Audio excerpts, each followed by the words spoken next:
Hello, everybody, and welcome back to Jenny from the Chopping Block. Today, we have a remarkable human being and guest, Robin Emmerich.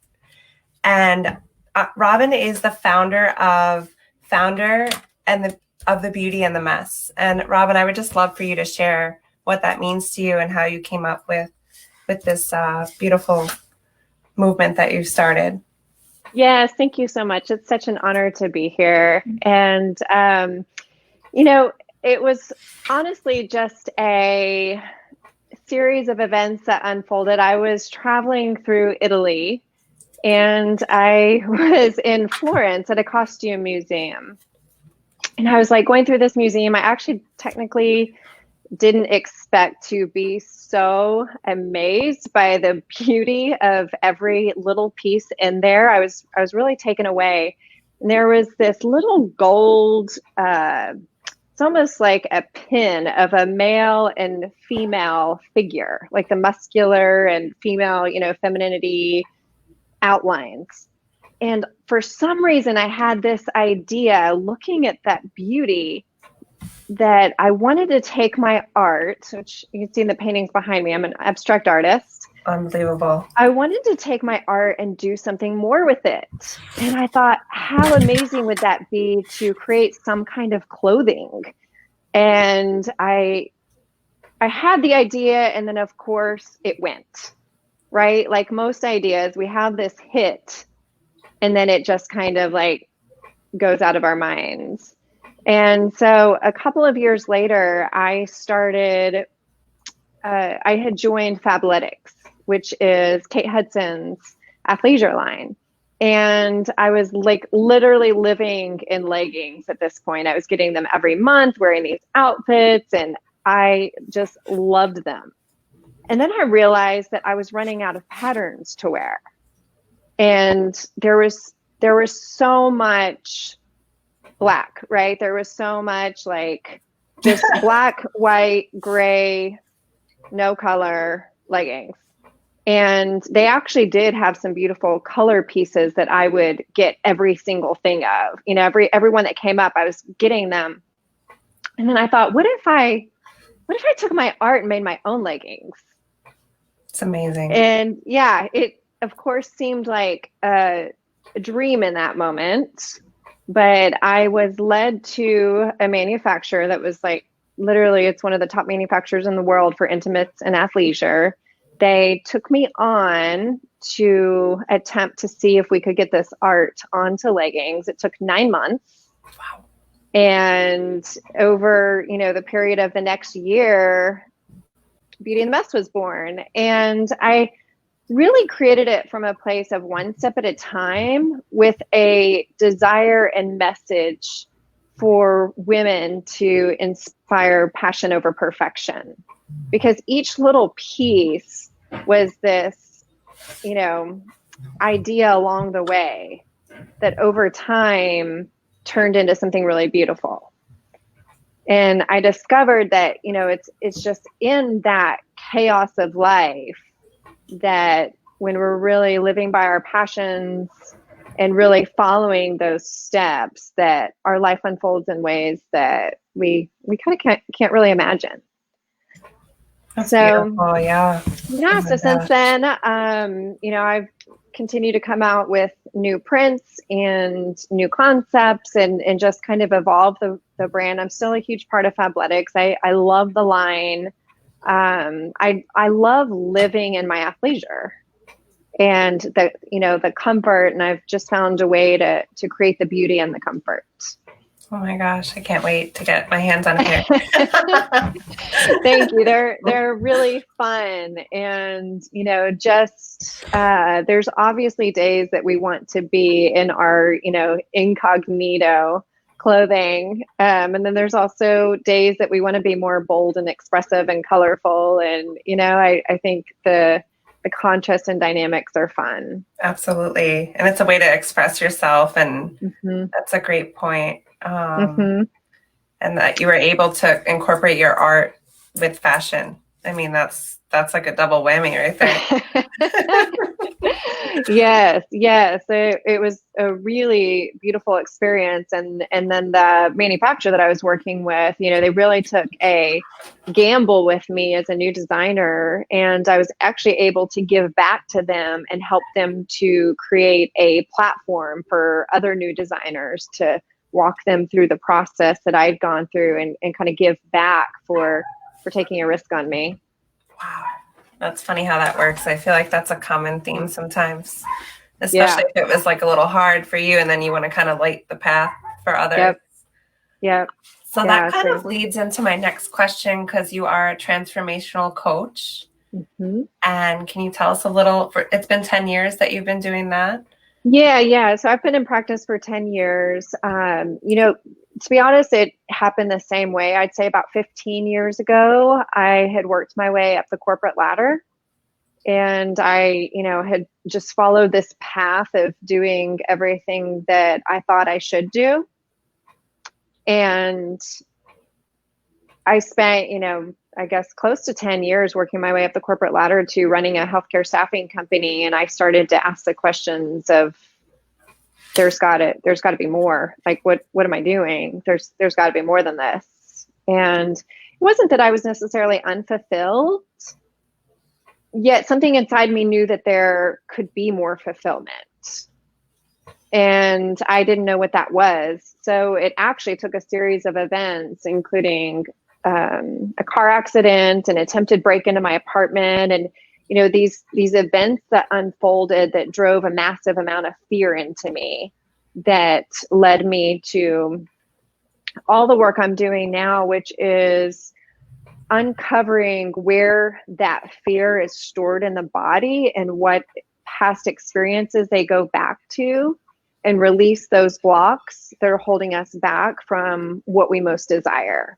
So if you can envision, it's a process of like really understanding our subconscious thought patterns, really understanding what's in our heart and like our truth and our desires and what we really want in life, the core of who we are, and then releasing those emotional blocks that are stored in our cellular memory that are holding us back from naturally attracting and living in that flow of life experience. You're speaking my language right now. That's been a new phenomenon for me, just kind of like understanding that and, doing all I can to raise my vibration and, just have that knowledge. And which is so beautiful because, power. Yes. And as you do that, I think that that's how we can really be the change in the world. It's kind of like Gandhi's be the wish you change to see, but be the change you wish to see. But truly, like, as you do that inner work and live that, you are not only raising your own vibration, but the vibration of the world. So, so I commend your courage to step into it all, because I think that once you start, there's no going back. That's for sure. That's amazing. So I wanted to talk about, because I know that you've been nominated in your community in Austin, and I want to highlight you as a woman entrepreneur. And we spoke a little bit before how you're helping others, and I know that you run online courses, workshops, and retreats. I want to hear more about that. Yes. So I've actually led retreats back to Italy to inspire the creativity and love and, everything that I experienced there back in Florence, as well as Costa Rica. And I partnered with an organization called Empowering a Billion Women by 2020, which, we've done retreats in Costa Rica, and just really focusing on women's empowerment over the last 3 years has been, I'd say, the focus of what I've discovered within myself of how I can help more people. Because, as women, everything that we do, there's like, I think the statistics are like 92%, but we invest it back. And I've seen that truth of how, as women, we're so apt to reinvest in what we've experienced. So that's been my focus, whether it's the courses or retreats. I've been nominated for Austin Magazine's Austin Women Way Awards this year, which has been a true honor. And it's again been that gratitude for women's empowerment and how we're, like you said, raising that vibration for yourself, raising it to lead the way for other women. Because if you would have asked me 10 years ago if I'd be where I'm at, I would have thought there was no possibilities. I didn't even know really what the path of entrepreneurship was. I had no idea I could paint. The way that I paint is not. Wait, what do you mean? Yeah, it's not. Literally before my very first painting, I said, I do not have one creative bone in my body. I'm amazed right now. I've always had a passion for, I always wanted to be able to paint. There you go. So you've got to try. I did when I was little, but I haven't done it in years. But this is really interesting for me. Wait, I need to know how did this all start? This is amazing. It happened on Valentine's Day of 2013. And, I'd been in personal development for how many years ago? I guess at that point it had been, 8 years or something. But I had learned this process of, part of my training is hypnosis and being able to go to a deep meditative state is really what it is. And so it was Valentine's Day, and my heart's desire was to really open my heart and to really open to all the love that was within me. And Valentine's Day had been a hard day for me because it was the day that I lost my father when I was 19. And so, it was always a lot of pain on that day that would come up. Sorry to hear that. Thank you. There's actually a beautiful story behind that I can share that's pretty powerful. But on this day, I wanted to share my heart and really open. So I had a friend that was an artist, and she was like, Robin, come paint with me. And I was like, oh no, I do not have one creative bone in my body. And she was like, just come try it. So she turned on music and she just told me, bring over your favorite colors, stop the store, get some paint that you're drawn to, get a canvas, whatever size you're drawn to, and some paintbrushes. So I turned on that music and I set that intention to open my heart to love. And she literally just held a space for me to paint. And I think it was about 4 hours later, this incredible art piece came through just by feeling my way through it. And I use my hands a lot. To this day, I don't really use a paintbrush any longer. I paint with my hands. That's so fun. Wow. But, do you still have the first painting you made?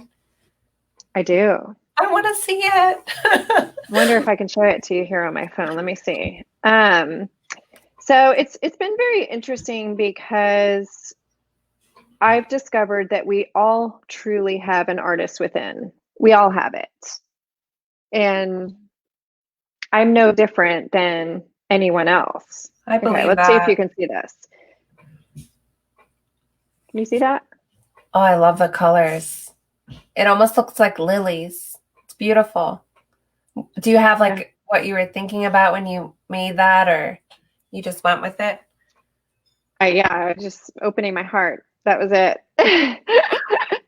So it was just really opening to love and overcoming the fear, the pain, the part of me that wanted to shut down.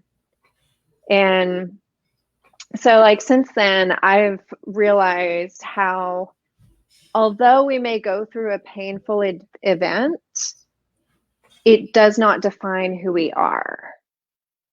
And that we all have this connection to this creative force within us. And when you can tap into that, you can live life from unlimited possibilities. And the death of my father actually brought out not only me becoming a coach and artist, but my mom started a foundation in his memory called Wrapped in Love, providing handmade blankets to cancer patients. And then his company, which was a Fortune 100 company at the time, they started work-life balance programs in his memory. This was back in 1997, before work-life balance was even a conversation. Can you just repeat that? So, Yeah. sorry. So Wrapped in Love blankets. Yeah. Were Yeah. blankets. Handmade blankets for cancer patients. Wow. And yeah. So my mom started that nonprofit, and then my dad's company, which was Motorola at the time, so Fortune 100, Fortune 50 company at the time, is back in 1997.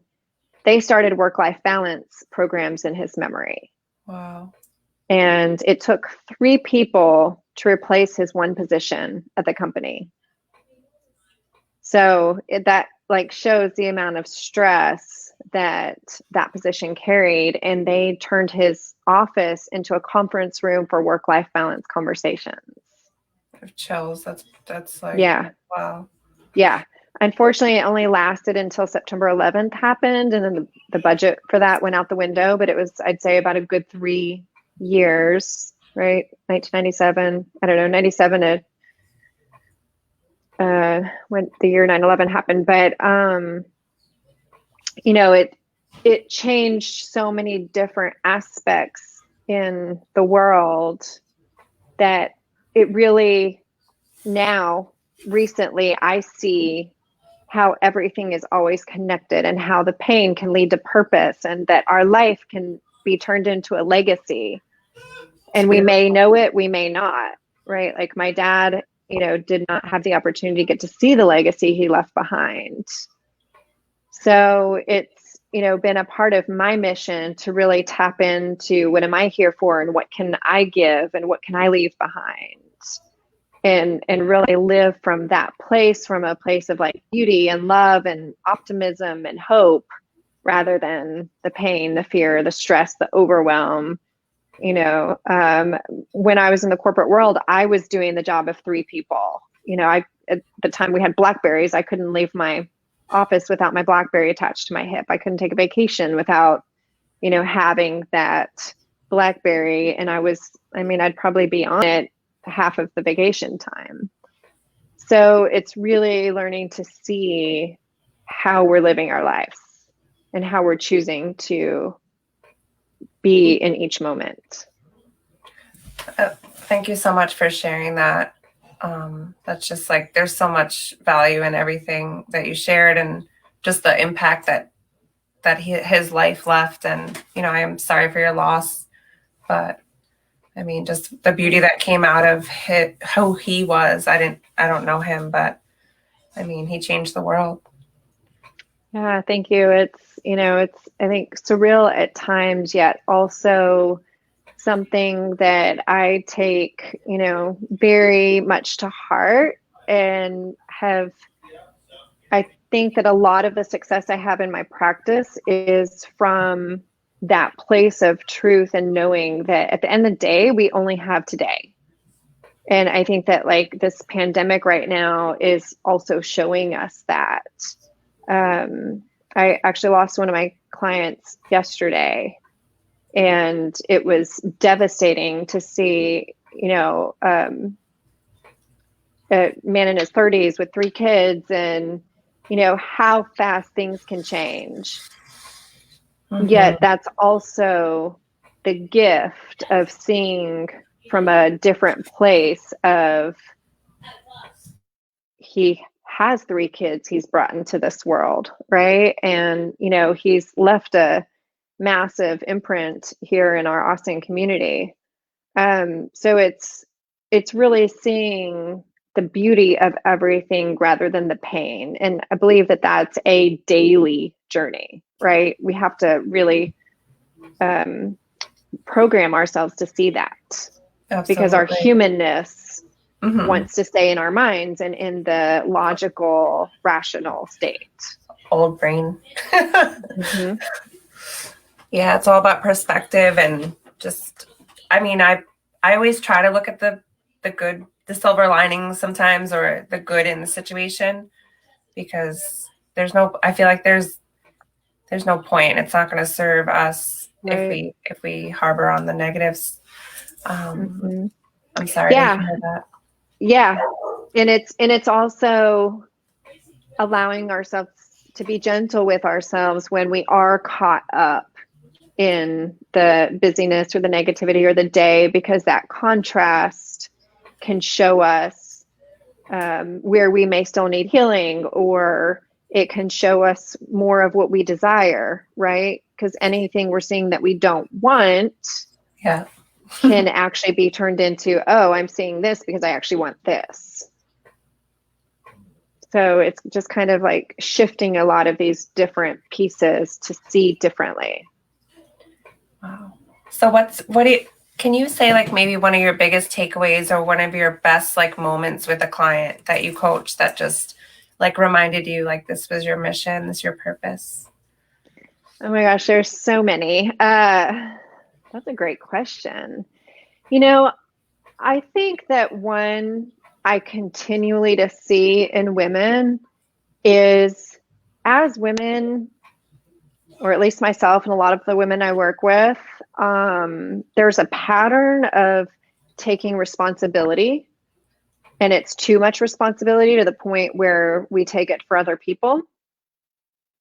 And in that, we will settle and stay in relationships, careers, situations that are really not fulfilling for us. And our loyalty and sense of responsibility will keep us there until it like stirs enough of our heart's desire to realize I'm not responsible for this.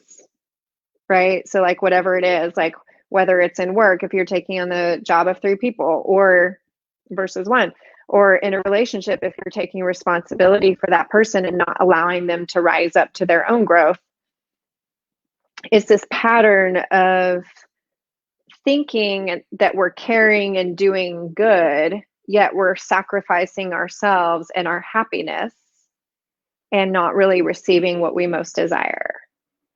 So I think that I consistently see that pattern, whether it's in work or relationships, of when we can learn to take responsibility for ourselves and stay true to who we are and not allow ourselves to veer off that path, we can literally, in a short amount of time, create an entire different life. Like, I've seen women go from a position of making, $30,000 to $150,000 in 6 months, or leaving a 10-year relationship and getting engaged in less than a year.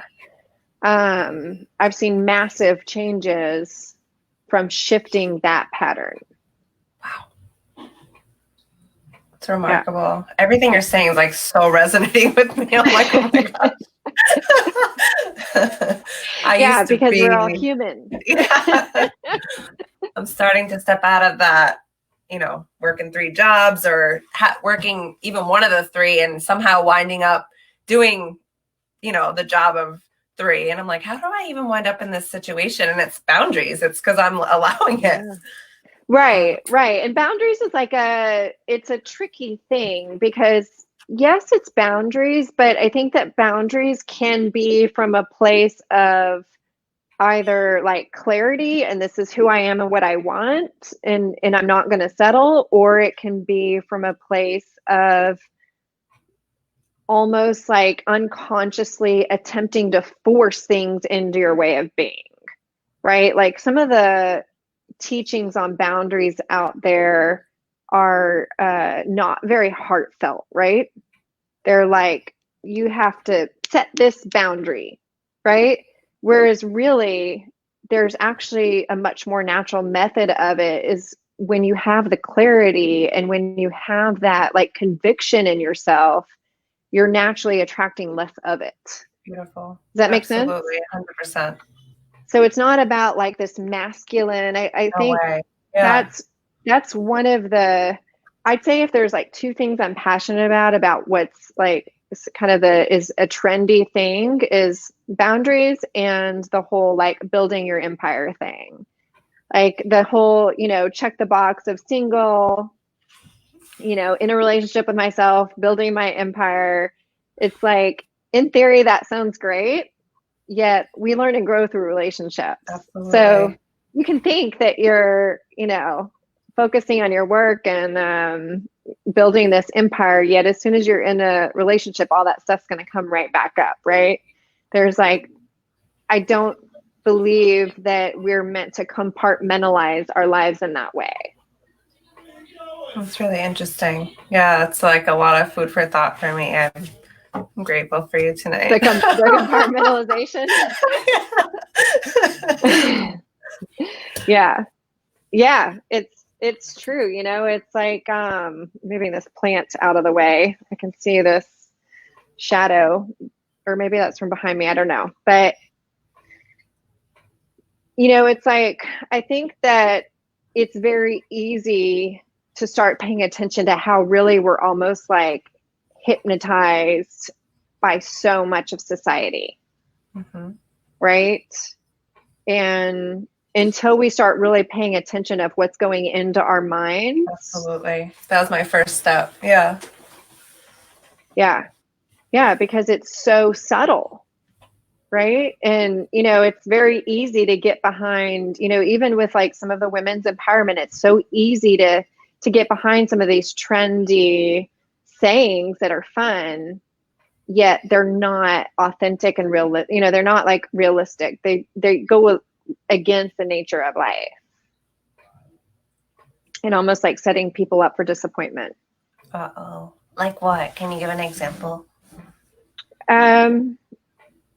I don't know. I think going back to like the whole building my empire and even on, in a sense, entrepreneurship, it's becoming a thing to become an entrepreneur, which is great. And I highly recommend it.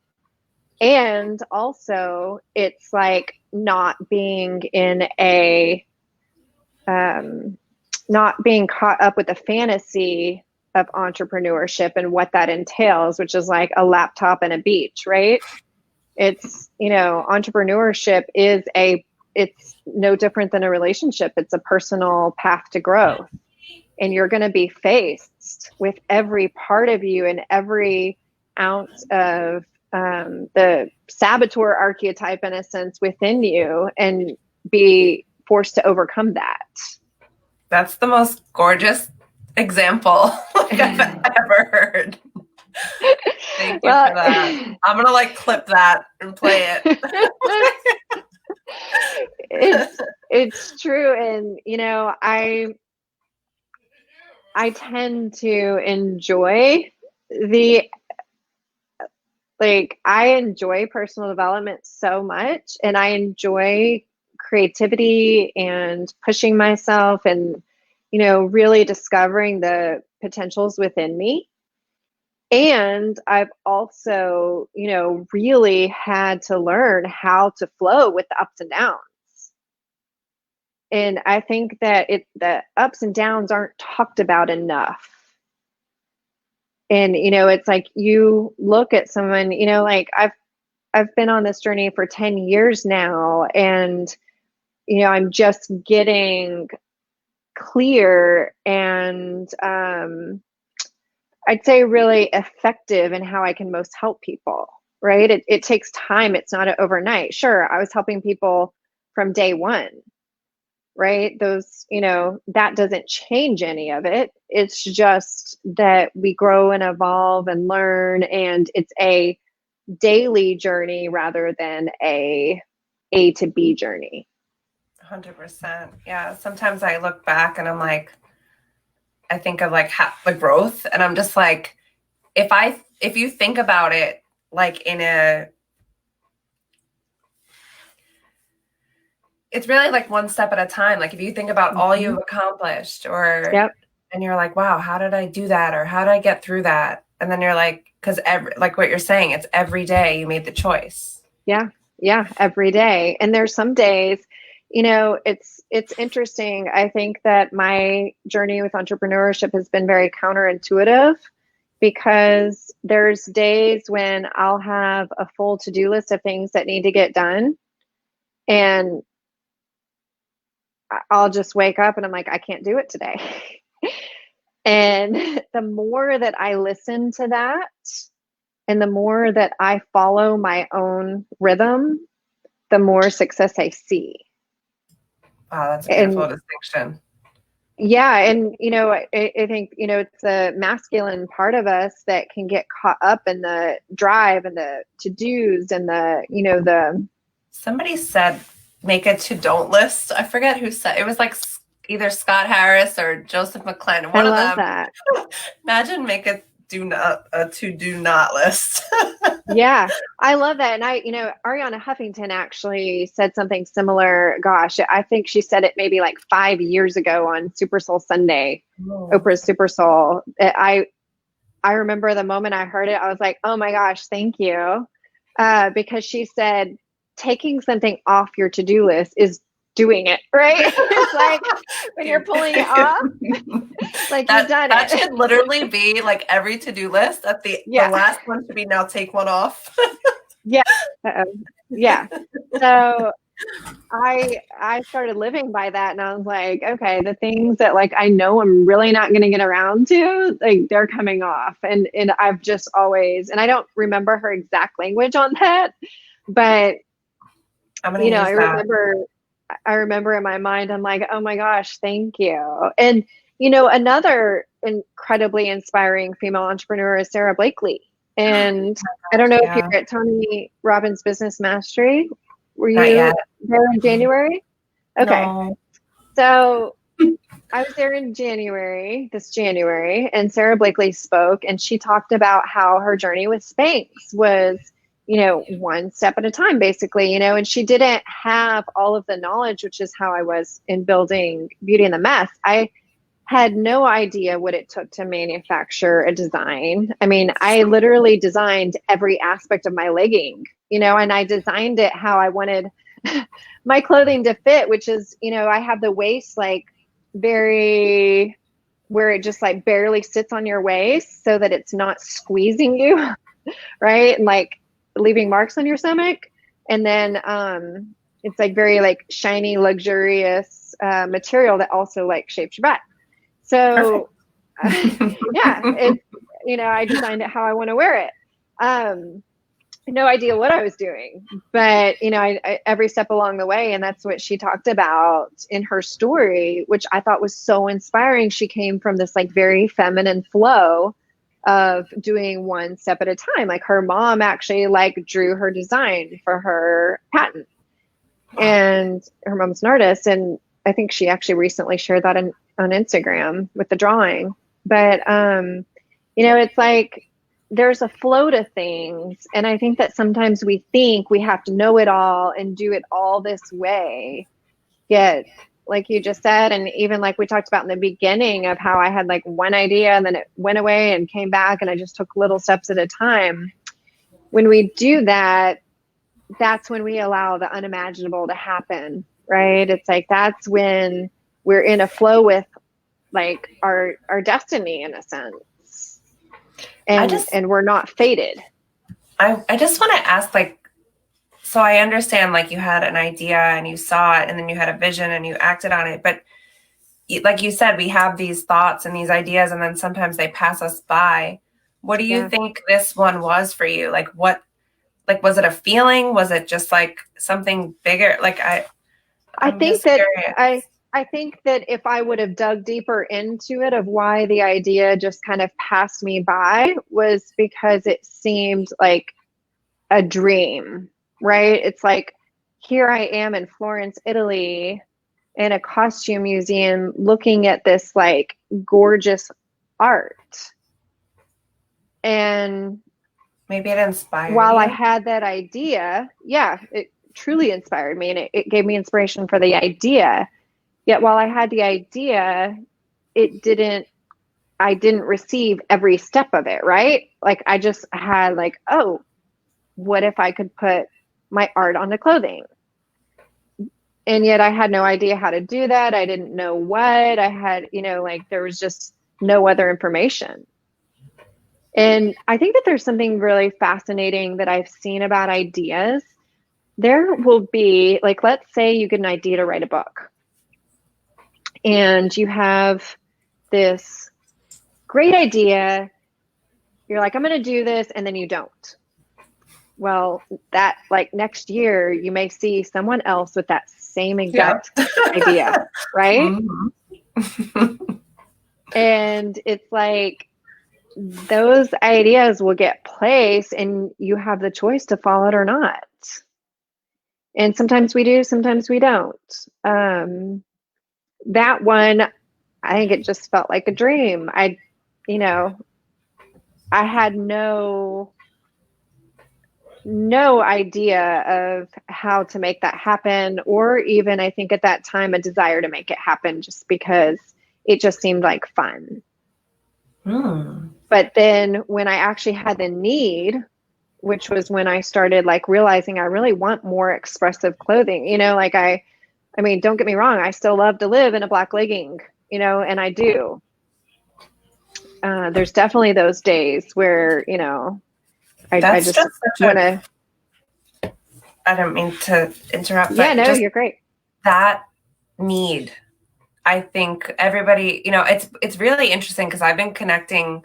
A lot of my mentors are in the fashion space, and I'm not really sure when, like, attracting everybody in that space. But my friend Lorelai, she started making jewelry because she wanted to create something that she wanted to wear. Yeah.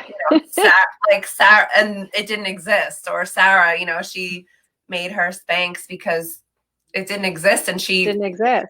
Yeah, and like you're saying the same thing. So it's like really providing that need and then if you have the need, odds are everyone else is going to want and have the same. Yeah. And I had a bigger vision that I really haven't focused on of like, I travel a lot, I lead retreats, and I had this vision, I feel like it's pretty easy for men to connect with other men in different countries. And like, they can like literally hop on a plane and go meet up with each other. I feel like it's a little bit different for women. And for some reason I had this idea of like, did you ever see Sisterhood of the Traveling Pants? Mm-hmm. Yeah. So that kind of inspired it. But I had this idea of not necessarily sharing the same pant, but that like you could be in an airport and see another woman in the leggings, right? Because they totally stand out.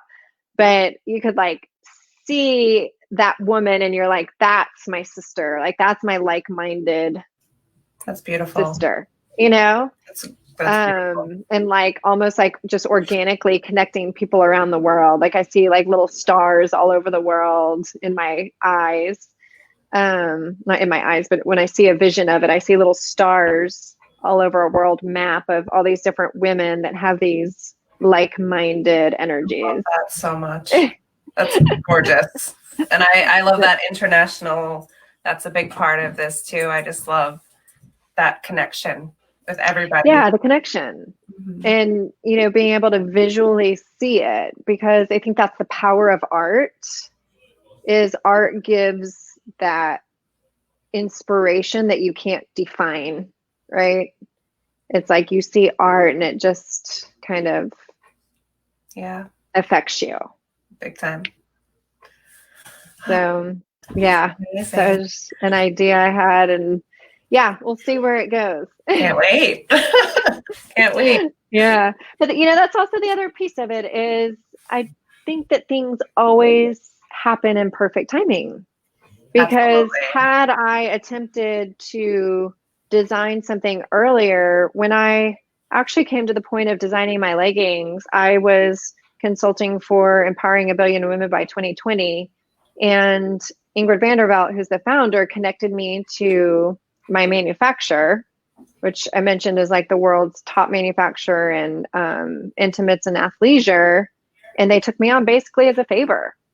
So that was how I was able to make that connection. It was how I was able to become a new designer. It was how I was able to give back and help other new designers have a chance like I did.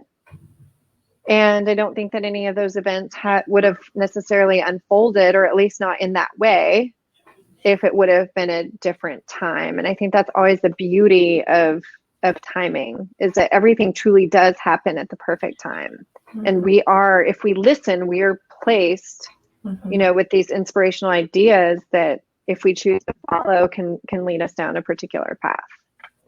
And something popped into my mind also is like, certain books I've read, and usually, with all my ideas, I try not to focus on the how.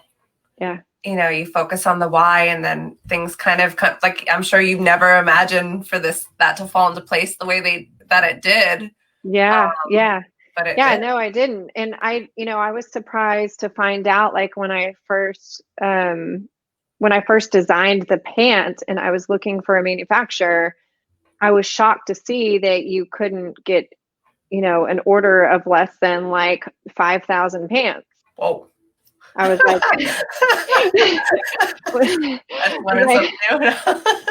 like, what am I going to do with all these? Yeah. So, it's like all these little pieces and blocks that you're faced with that, kind of inspire new connections, new ideas. It inspired a whole new community for me. I was creating my athleisure line at a local coffee shop, and being that I had no idea what I was doing, it would inspire conversations with other people at the coffee shop, and someone would always have an answer, right? Because there's so many other entrepreneurs there, and even if it wasn't even in their realm or industry, just having the conversation and, opportunity to talk things through with someone would inspire something. Mm-hmm. So, I always talk about having a team of support, even if it's like an informal team, right? It doesn't have, I think that there's a lot of people that will say you have to have a team of support, yet you can create your own team. Absolutely. So, Robin, I wanted to ask you a couple more questions. Yeah. I wanted to I'm trying to tie in my Jenny from the chopping block. Which I love. Thank you. So I wanted to ask you if you have a favorite food and or recipe that you would like to share with us. So I actually live off of iced mochas and chocolate chip scones. Pretty much my diet. And I'd have to say, this may not be cooking, but it's actually something really amazing I just learned, especially during this time, for anybody who drinks iced coffee like me. Girl, you're speaking a language. Yes, I found out that I purchased the local coffee beans here in Austin. I go to Houndstooth Coffee, and I think that the brand is called Tweed, which I'm sure it's a universal brand everywhere, but I get these espresso beans or coffee beans, and I've got this little AeroPress that I can make espresso in. And then I literally pour it over ice and chocolate milk. And it is the best thing ever. I want that right now. It's I love coffee. So amazing. And it's like literally what keeps me going, because if I'm in my creative flow, I'm like coffee and chocolate. Absolutely. Actually I think I have a couple of chocolate covered espresso beans somewhere. Ooh, I have not had those, but those sound really good. They are good. Yeah. And then just we're about at time, so I just want to thank you again, because you've inspired me, and I appreciate everything that you've shared, and I'm sure there's people out there. I know there's people out there that are just as grateful as I am.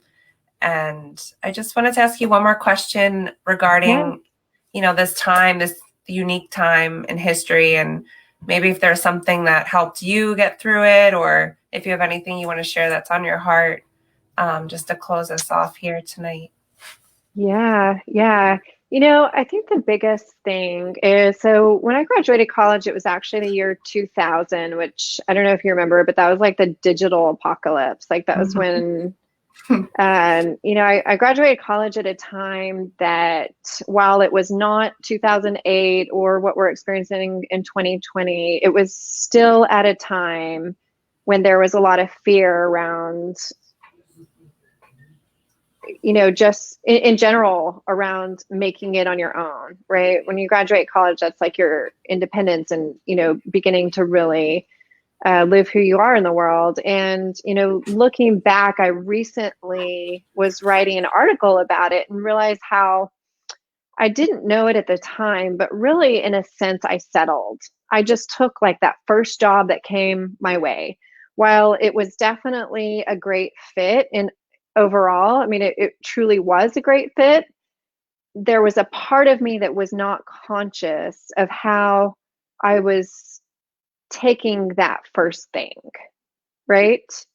And I think that from what I've seen in so many of my clients and just, the journey of getting to know my own self over the last 15 years at a very deep level, is that the subconscious is very sneaky. Our minds are very sneaky, and there's so many little subtleties that we really have to dig deep within ourselves and look at our choices, because I think that we think it's about these big choices in life, whether it's this relationship or this career or this thing. Yet it's really all the little choices that bring us to where we're at. And at a time like this, with so much uncertainty, and no one has ever been through what we're going through, I think that self-awareness and self-clarity and really the belief in ourselves is what we're being called to strengthen and really get to know at a deeper level, because that's what can guide us through the hard times. And I'm actually, fingers crossed, in the next 2 weeks releasing a book that I've had the honor of carrying out the legacy of work from my mentor, Dr. Coletta Long. She's a world-renowned pioneer in the field of regression, which is a way of working with the subconscious mind. And I'm sharing her tools as well as my own personal journey, client journey of how to navigate the inner world and how to really get to know your thought patterns and what's on your heart and your desires, and release those emotional blocks that are holding you back from all that. Because when you can live from that authentic place, we can truly create more than we think is possible. So. Wow. Can we pre-order that book? Oh my gosh. Yes, in just a few days. Okay. Well, I'll definitely keep everyone informed, and Thank you. I can't wait to read it. I've been trying to figure out, I use meditation and stuff. Can you give us like a little tidbit, like how I don't meditate. Everything I do is these little tools throughout the day, because I don't have I'm a creative. I don't have that personality of really feeling like I love meditation. It's just not my thing. And that's not to say I don't do it now and then, because I think meditation is great and it's great for people that love it. But my journey has really been undoing all the traditional shoulds and following my heart and knowing what I love and what works for me and what doesn't. So everything that I teach are these more simple ways of living life in the moment. And I think that that's really what it's about, is being present to this moment, because it's all that we have. And while I'd love to say that I sit and meditate for hours a day, I probably do that 5 times a year. It's just not who I am at the core. And I don't believe that it takes meditation to be in touch with our true selves. It's amazing. I love that. Thank you so much. Yeah. So don't beat yourself up for not meditating. No, I know, but I'm just like, how else do we access our subconscious? Yeah. So that's it. You can actually tune into it in an instant by doing, so I'm trying to think where I can direct you. I've got my emotional reset method. Trying to see where I have it that you could get to without waiting a week. I think that it's on my website and one of my blogs. Okay. Or if you sign up for my newsletter, actually there's a video series that I recorded on my emotional reset method Beautiful. that you can access. And that can walk you through it. But when you release those emotional blocks that are holding you back, you have a clear channel. So, if you think about the art I create, that, that is from my subconscious. That is not from my conscious mind, because I have absolutely no idea how to paint. I mean, if you see me draw, it's like a stick figure. It's, that's, but we all have access to that, each and every one of us. So it's just like creating that clear channel. Well, Robin, I just want to thank you again. And I see that everybody else was enjoying our conversation. Oh, thank you so much. I'm honored to be here, and so wonderful to have met you. And thank you all for being here. Yes. All right, guys. Well, I will see you tomorrow, and I hope you have a great rest of your evening, and we'll see you then. Take care. Ciao.